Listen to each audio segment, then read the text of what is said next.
예, 안녕하십니까. 국민의힘 기획재정위원회 간사 유성걸 의원입니다. 그리고 함께 기획재정위원회의 위원님들 참석하셨습니다. 문재인 정부의 부동산 정책 실패로 국민들이 짊어지게 될 부동산 세금 부담 완화를 위한 세법 개정안이 민주당의 발목 잡기로 무산될 위기에 처해 있습니다. 종부세법 관련된 사항입니다. 이렇게 논의가 안 되고 있는 것은 제17대 국회에서부터 18년 동안 관례적으로 여당이 담당해왔던 기획재정위원회 조세소위 위원장을 더불어민주당이 맡겠다고 요구한 것에서부터 시작되었다는 말씀을 먼저 드립니다. 8월 임시국회가 끝나가고 있는 이 상황에서 기획재정위원회는 소위 구성조차 하지 못하고 있습니다. 결산심사와 시급한 민생 법안을 처리하기 위해서 하루빨리 회의를 개회하고자 그동안 여당 간사인 저는 야당 간사인 신동근 의원님과 여러 차례 합의를 시도했습니다. 여러 차례 협의도 진행했습니다. 대면회의 여러 차례와 전화통화만 하더라도 10여 차례가 넘는 그런 상황입니다. 하지만 더불어민주당은 조세소위원회 위원장 자리를 주장하면서 협의는 매번 결렬되었습니다. 오늘 조금 전에 끝난 기획재정위원회 전체 회의는 야당의 동참하에 회의석상에서 모든 쟁점을 터놓고 논의하자는 그런 의미에서 개회가 되었습니다만 유감스럽게도 야당은 민주당은 참석하지 않았습니다. 다시 한번 유감이라는 말씀을 드립니다. 야당이 주장하는 것처럼 여당 단독 개회는 아니었다는 말씀을 드립니다. 여러 차례 회의 개회와 관련된 협의를 했습니다. 특히 다수 의견을 차지하고 있는 의석을 차지하고 있는 민주당인 야당의 협조 없이는 안건 처리가 불가능하다는 것을 더불어민주당은 누구보다도 잘 알고 있을 것입니다. 먼저 종합부동산세법 일부 개정 법률안 내용에 대해서 말씀을 드리겠습니다. 이 법안은 이사로 인해서 일시적으로 2주택자가 되든가 또 상속주택, 지방저가주택에 대한 세 부담 경감과 1세대 1주택자 중에서 고령자와 장기 보유자에 대한 종합소득세 납부유예를 주요 내용으로 하고 있습니다. 일시적 2주택 관련 제도 개선책과 1세대 1주택자에 대한 종부세 납부 유예는 더불어민주당이 대선 공약에 포함되어 있었을 뿐만 아니라 국회 기획재정위원회 위원장을 하셨던 더불어민주당 윤후덕 의원이 작년 12월 법안까지 발의한 그런 내용입니다. 김성환 더불어민주당 정책위 의장도 지난 4월 이사 상속으로 인한 일시적 2주택 등 억울한 종부세를 개편해야 한다고 말씀하신 바가 있습니다. 한편 오늘 야당 기재위원 기자회견에서 언급한 다주택자의 지방저가주택 싹쓸이 현상은 또 다른 문제입니다.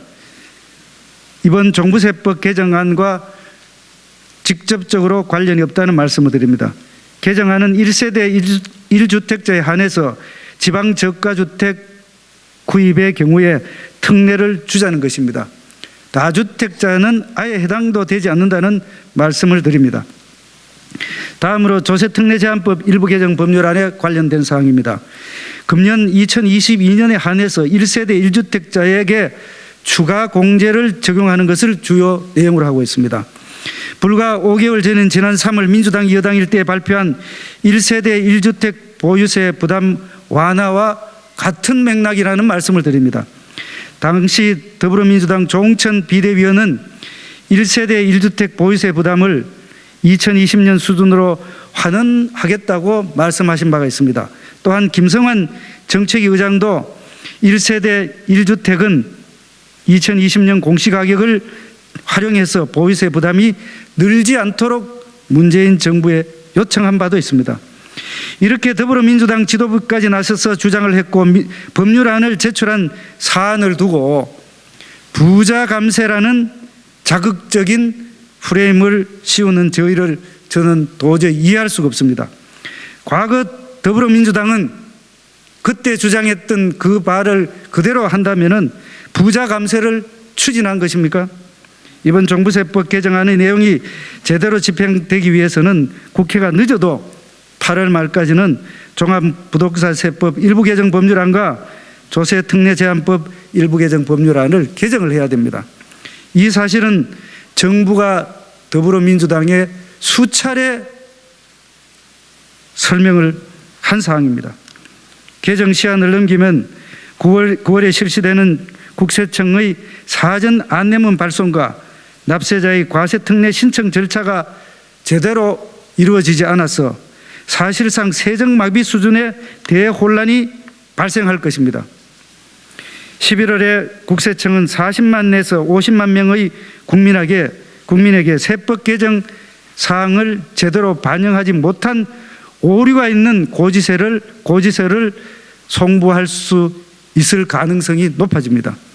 또 12월에 일반 국민들이 스스로 세법 개정 사항을 반영해서 신고해도 종합부동산세액을 정확히 계산하는 것은 사실상 불가능하기 때문입니다. 더불어민주당의 민생을 외면한 발목 잡기로 국민은 세금 폭탄을 그리고 세정당국은 행정폭탄을 맞게 될 위기에 처해 있습니다. 그러나 야당은 조세소위원장 자리를 가져가겠다는 이유로 민생법안 처리를 차일피일 미루고 있습니다. 더불어민주당의 이러한 발목 잡기는 국민과의 약속을 파기하는 것입니다. 더불어민주당이 여당일 때 당 지도부가 한 목소리로 주장했던 보유세 부담 완화 약속은 어디로 갔습니까? 민생법안과 조세소위원장 자리를 연계시켜서 마치 거래하듯이 기획재정위원회를 이끌어가서는 안 됩니다. 법안과 관련해서 더불어민주당이 요구하는 바가 있다면 기획재정위원회 회의에서 진지하게 논의를 해서 합의점을 찾는 것이 순리라고 생각합니다. 더불어민주당은 국민의 세금을 볼모로 한 국정 발목 잡기를 중단하고 민생을 챙기는 책임 있는 자세로 나설 것을 촉구합니다. 마지막으로 더불어민주당에게 제안합니다. 민주당 기재위원 기자회견문에서도 이렇게 되어 있습니다. 여야가 의견이 크게 다르지 않아 머리를 맞대고 조속히 논의되어야 할 사항도 있습니다. 라는 표현이 있습니다.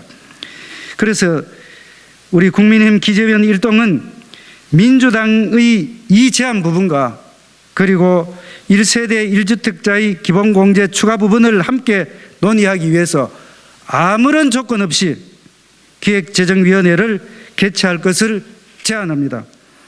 국민의힘은 지금 내일 모레 중요한 자체 행사가 있습니다. 그럼에도 불구하고 그 기간 중이라도 가능할 수 있다면 민주당의 협조가 있다면 그 기간 중에라도 기획재정위원회를 개회할 수 있다는 말씀드립니다. 민주당에게 다시 한번 말씀드립니다. 저희 이 제안에 민주당은 조속히 답변을 해 주시기 바랍니다. 감사합니다.